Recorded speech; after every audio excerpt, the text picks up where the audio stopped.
people need to realize the only reason why it's illegal is because of economics. It's because there's like 1,000 different things that marijuana would fix that pharmaceutical drugs right now are prescribed for. And it would cost the pharmaceutical companies billions and billions of dollars every year. If marijuana was made illegal, it would cost alcohol companies. When you see those commercials, like those the talking dog, the pot commercial, those are sponsored by Partnership for a Drug-Free America. Partnership for a Drug-Free America is funded by alcohol companies. It's hilarious. Alcohol's a drug. In 1935, they came out with a machine called a decorticator. And what a decorticator is, it allows you to effectively and economically effectively process hemp fiber. Because before they used to use slavery. And when slavery was abolished in 1865, they had no means effectively producing this pulp. But the Declaration of Independence was printed on hemp. The parachute that George Bush Sr. used to parachute in World War II, that was made out of hemp. Hemp had huge industrial uses. It was just very difficult to process. And so they came out with this machine called a decorticator, and it allowed them to really effectively produce it. And then Popular Science had this cover that said, hemp, the new billion-dollar product, and everyone was going to start using hemp for paper, for textiles.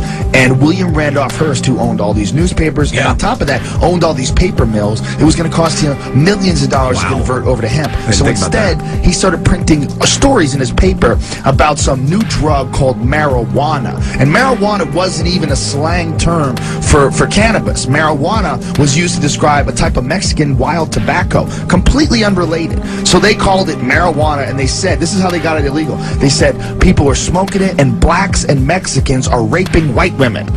So Congress outlawed this new drug, not even knowing they were outlawing hemp. They had no idea, which hemp had been in use for thousands and thousands of years. And so then they came out with all these videos, or these movies rather, like Reefer Madness and all these propaganda films, and it was all just to get people to think that there's something wrong with this one. It was totally economic. 400,000 people every year died directly, in this country alone, directly as from use of cigarettes.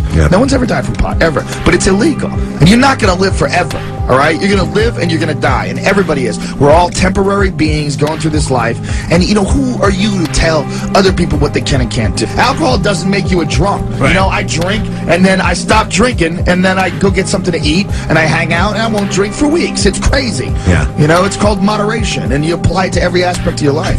I mean, if you want to get addicted, you can get addicted to spanking it. You can get addicted to gambling. You can get addicted to anything. Scratch tickets. People say, well, you can abuse alcohol. You can abuse pot. You can abuse cheeseburgers, too. You know, but I like cheeseburgers. It should be legal. All this stuff should be legal. We're not children. We're adults. But we got this one plant that's illegal. You're not going to live forever. This is a short time that we're here for. All different psychedelics, not just pot, because pot is a very mild psychedelic. And if pot is a gateway, it's a gateway to other things that also are consciousness expanding, like mushrooms and LSD, or all sorts of things that are also illegal. You used the most powerful hallucinogen known to man, DMT? Well, everybody's used that, really, because your brain makes it. Your own brain makes it while you sleep. While you're in heavy REM sleep, everyone's brain produces way more than the effective dose.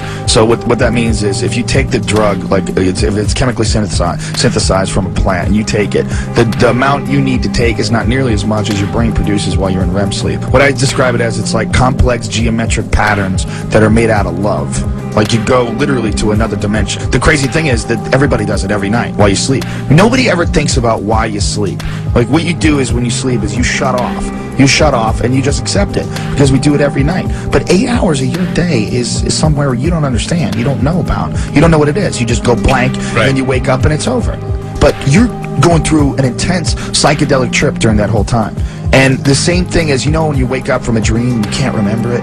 Like, oh, this crazy dream, and it seems so real. And then 5 minutes later, you don't even know what the hell you were talking about. You don't remember the dream. Well, that's exactly what happens when you smoke DMT. When you take this drug, you have these insane visions, and then you could barely remember it just a few minutes later. And it's because your conscious brain is trying to protect you from this experience, because it's so mind-blowing. What it literally is, it's not scary, because it's exactly the same thing that happens to you when you die. But this is what happens to you when you die. I mean, this is the chemical that your brain produces. And it's produced by a part of your brain called the pineal gland. And literally, it's your third eye. It's literally in the center of your brain, where the third eye is. And it actually, in reptiles, it has a retina and a cornea and a lens.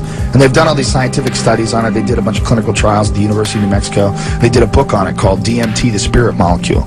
And what this is literally like a portal to the afterlife. It allows you to sneak a peek over there and come back. It's mind-blowing. The crazy thing is they've known about this since like 1960. If you saw a movie and there was a substance in this movie that existed in every single ecosystem, it's in plants and it's everywhere. It's in grass. You take phalaris grass and you extract it, you get DMT from it. Literally. I mean, it's in more plants than it's not in. And if there was a drug that allowed you, if you smoked it, you could literally see God. Literally have a communication with pure wisdom.